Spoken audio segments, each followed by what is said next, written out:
Assalamualaikum warahmatullahi wabarakatuh. Perkenalkan, nama saya Tri Handayani Rusli. Saya berasal dari Institut Agama Islam Negeri Samarinda, Program Studi Manajemen Pendidikan Islam. Saya di sini akan membagikan sedikit ilmu saya mengenai sistem informasi manajemen pesantren. Adapun pokok pembahasan kali ini ialah yang pertama, pengertian, yang kedua, pengelompokan sistem informasi, yang ketiga, alat memproses sistem informasi manajemen, yang keempat, alur pemrosesan data, yang kelima, peran sistem informasi manajemen dalam pengambilan keputusan, dan yang terakhir, manfaat sistem informasi manajemen. Pengertian sistem informasi manajemen.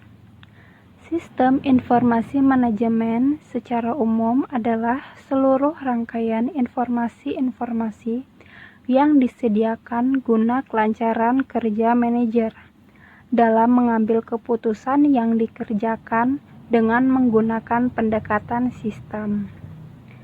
Pengertian sistem informasi manajemen dalam ranah pendidikan ialah adanya sistem sumber daya manusia dan sistem teknologi saling berhubungan, sehingga keduanya dapat menghasilkan informasi yang dibutuhkan bagi penggunanya, sehingga dapat dipergunakan untuk memecahkan masalah yang ada. Adapun peraturan menteri yang berkaitan tentang sistem informasi manajemen ini yaitu Peraturan Menteri Pendidikan Nasional Nomor 19 Tahun 2007 mengatur tentang standar pengelolaan pendidikan sekolah atau madrasah. Yang pertama itu poinnya mengelola sistem informasi manajemen yang memadai untuk mendukung administrasi pendidikan yang efektif, efisien, dan akuntabel. Yang kedua, menyediakan fasilitas informasi yang efisien, efektif, dan mudah diakses. Yang ketiga, menugaskan seorang guru atau tenaga kependidikan untuk melayani permintaan informasi maupun pemberian informasi atau pengaduan dari masyarakat berkaitan dengan pengelolaan sekolah atau madrasah baik secara lisan maupun tertulis, dan semuanya direkam dan didokumentasikan. Kemudian poin terakhir ialah melaporkan data informasi sekolah atau madrasah yang telah terdokumentasikan kepada Dinas Pendidikan Kabupaten atau Kota. Memasuki pokok pembahasan kedua, yaitu pengelompokan sistem informasi. Nah, pengelompokan sistem informasi di sini itu ada 8 yang saya dapat. Yang pertama, sistem informasi profil, yaitu mencakup profil madrasah atau pesantren, visi, misi, fasilitas, program-program, berita atau artikel, kegiatan, informasi kesiswaan, forum, galeri foto, serta buku tamu. Yang kedua itu sistem informasi personalia. Di sini itu mencangkup data guru dan staf untuk mengelola informasi penting tentang tenaga pengajar maupun staf yang terdaftar di madrasah, seperti biodata, perangkat jabatan, alamat, status kerja, jam kerja, riwayat pendidikan, riwayat karir, riwayat pelatihan, tingkat kehadiran, info gaji, dan sebagainya. Kemudian yang ketiga itu sistem informasi sarana dan prasarana, yaitu di sini mencangkup manajemen aset madrasah atau pesantren, mulai dari penomoran aset, lokasi aset, penggunaan aset, dan jumlah aset. Kemudian yang keempat itu sistem informasi keuangan. Sistem informasi keuangan ini mencangkup data pembayaran biaya pendidikan santri seperti SPP, uang pembangunan, dan biaya-biaya lainnya. Kemudian yang kelima itu sistem informasi santri. Nah, sistem informasi santri ini mencangkup data penerimaan santri baru, biodata santri, pengelolaan kenaikan kelas santri, pengelolaan kelulusan atau alumni, pencetakan kartu santri, dan pengelolaan kedisiplinan santri atau siswa. Kemudian yang keenam itu sistem informasi akademik. Nah, sistem informasi akademik di sini itu berisi pengelolaan kurikulum, penjadwalan satuan pengajaran, pengelolaan nilai akademik, dan pelaporan hasil studi santri, dan presensi siswa dalam kegiatan PMB. Kemudian yang ketujuh itu sistem informasi perpustakaan. Di sini itu berisi tentang pengelolaan buku, pengelolaan anggota, transaksi peminjaman dan pengembalian buku, serta manajemen arsip digital ataupun manual. Kemudian yang terakhir ke-8 itu ada sistem e-learning. Ini jika pesantren telah menjadi pesantren modern, yaitu di dalamnya ada proses pendidikan menggunakan sistem online maupun internet bagi santri dan guru berupa modul sekolah, tanya jawab, kuis online, maupun tugas-tugas.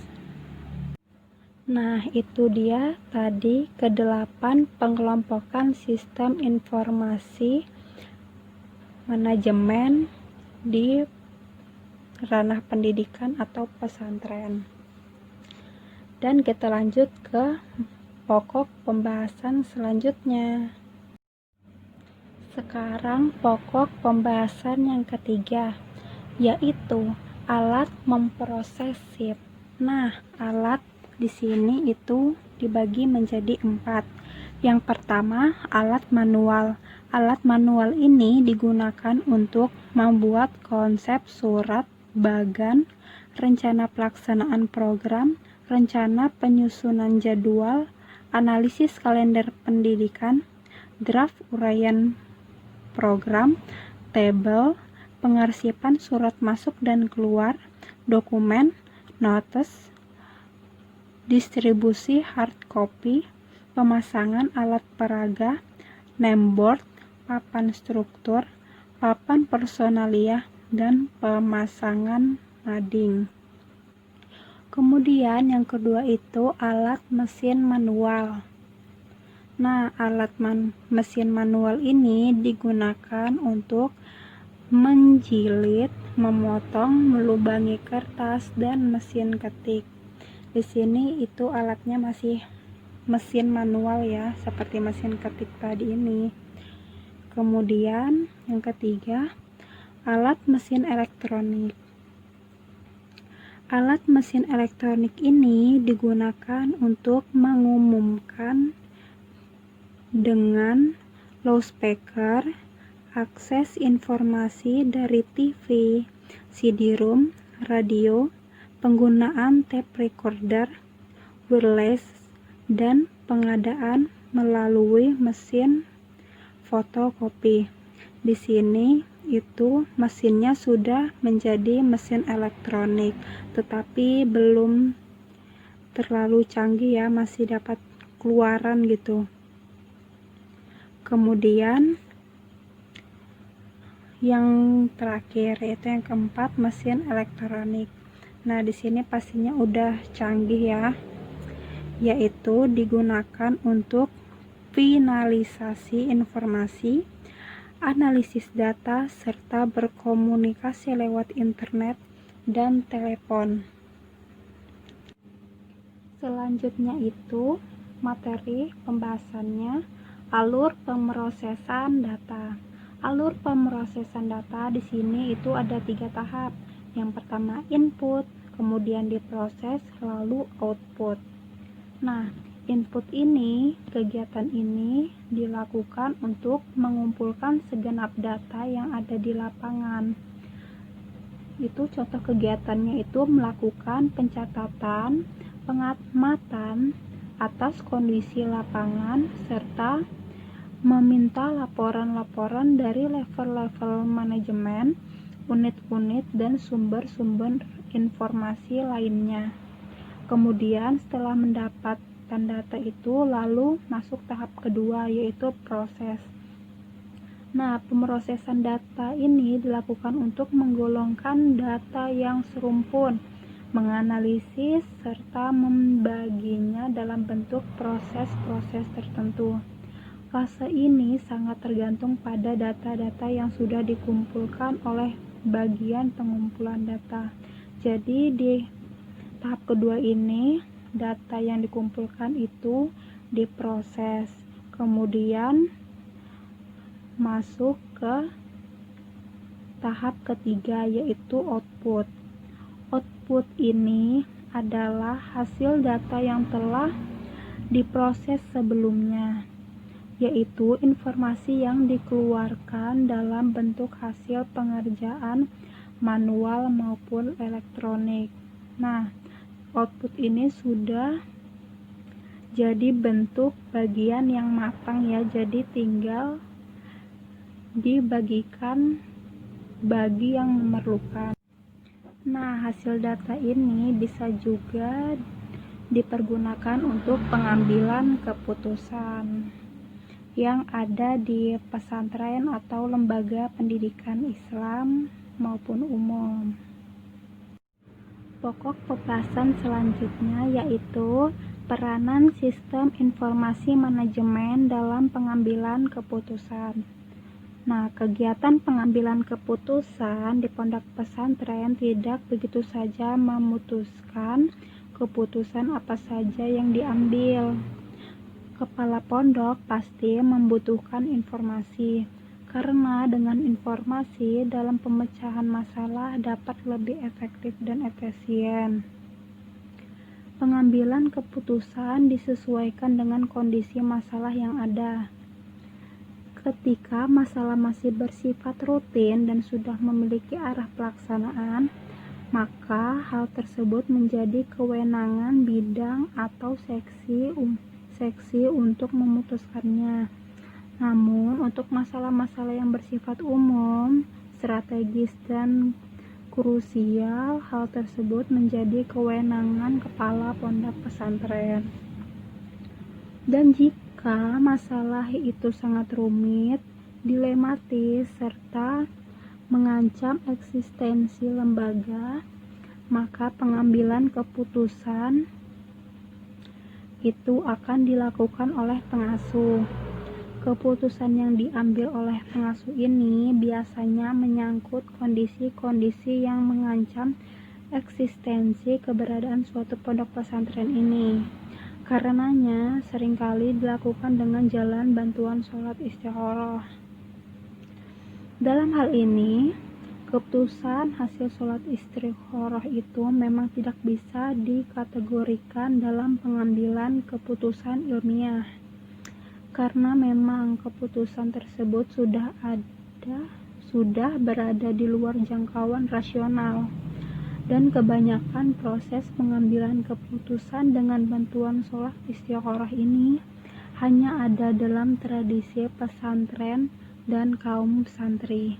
Jadi ini adalah ciri khas pesantren ya, sholat istikharah ini, tetapi bisa diterapkan juga ke dalam kehidupan kita sehari-hari jika bingung pada saat mengambil keputusan. Dan sekarang kita memasuki pokok pembahasan yang terakhir, yaitu manfaat sistem informasi manajemen pondok pesantren. Nah, manfaat ini ada banyak sekali ya, maupun bagi pondok pesantren, orang tua, maupun bagi santrinya sendiri. Nah, manfaat bagi pondok pesantren itu yang pertama, memudahkan proses pengelolaan data akademik dan non-akademik.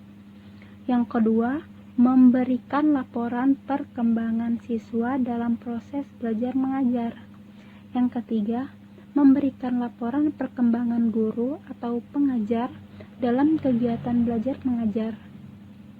Yang keempat, sebagai panduan dalam menyusun kebijakan pondok pesantren. Yang kelima, sebagai sarana komunikasi atau media penghubung antara warga pondok pesantren, orang tua santri, masyarakat, kapanpun, dimanapun, tanpa kendala waktu dan tempat. Kemudian yang keenam, media mempromosikan potensi pesantren ini. Dan yang terakhir, sarana penyebaran pengetahuan secara luas. Kemudian manfaat bagi orang tua santri itu sendiri, yang itu dapat mempermudah orang tua santri dalam memantau perkembangan anak di pesantren. Lalu manfaat bagi santri itu sendiri, yang yaitu membantu santri melihat perkembangan dirinya dalam kegiatan akademik maupun non-akademik. Kemudian, membantu santri mencari data-data, bahan pelajaran, soal latihan, dan tugas sekolah dari seluruh mata pelajaran atau kajian di pesantren itu. Sekian dari pemahaman saya tentang sistem informasi manajemen pondok pesantren. Kurang lebihnya mohon maaf jika ada salah kata ataupun kata-kata yang kurang berkenan. Saya mohon maaf. Wassalamualaikum warahmatullahi wabarakatuh.